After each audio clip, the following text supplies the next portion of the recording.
Assalamu alaikum wa rahmatullah. Aujourd'hui, nous allons vous prouver par une preuve irréfutable que Dieu existe. Si Dieu existe et qu'il a créé toutes choses, alors qui a créé Dieu d'après les athées? Ou comment Dieu a-t-il été créé?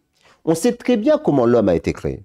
On sait très bien d'où il vient. On sait qu'un spermatozoïde du père entre à l'intérieur de l'ovule de la mère, il fusionne pour devenir un œuf composé d'une seule cellule. Ça s'appelle la fécondation. Et le début réel de la grossesse.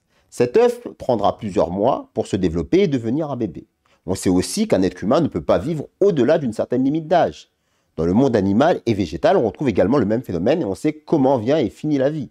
Pour ce qui est de notre univers et des choses inanimées qu'il contient, tout part du Big Bang et on sait aujourd'hui que cet univers créé à partir d'une singularité et qui n'arrête pas de s'étendre finira un jour par ne plus exister. Bref, toute chose qui a été créée a un début et une fin. Donc rien de ce qui existe n'est éternel. Ainsi, si rien n'est éternel, comment cette éternité a-t-elle pu être créée? Toute chose qui existe doit commencer quelque part. Donc quand il n'y avait rien, comment rien n'a pu créer quelque chose? On ne peut donc pas se passer de l'éternité. Et si l'éternité existe, la question qui se pose alors est, est-ce que c'est une éternité consciente ou bien une éternité morte? Et quand on contemple la nature, comment elle a été créée, on ne peut être que stupéfait par une telle précision dans l'organisation. Par exemple, prenons l'exemple de la couche d'ozone.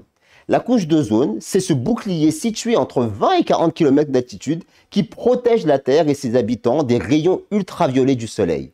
Sans elle, pas de vie possible, faune et flore brûleraient. Ou bien encore, prenons le cas de la Lune. La Lune, par son pouvoir d'attraction, exerce un effet régulateur sur l'axe de rotation de la Terre. Sans lui, notre planète effectuerait sa rotation de manière chaotique autour du Soleil. Tous ces exemples, et bien d'autres, nous démontrent que nous avons affaire à une éternité consciente et donc vivante, car une éternité morte ne pourrait pas donner la vie. En effet, c'est seulement la vie qui peut amener à la vie. Ainsi, Allah, dans son saint livre, se décrit comme « A'udhu billahi minash shaitanir rajim, Allahu la ilaha illahu, al-hayyul qayyum » Allah, il n'y a de Dieu que lui, le vivant, l'existant de lui-même et de qui dépend l'existence de chaque chose. Venez découvrir des trésors de sagesse et des réponses efficaces aux dénégateurs de l'islam sur notre chaîne YouTube MTA Français. Wassalamu alaikum.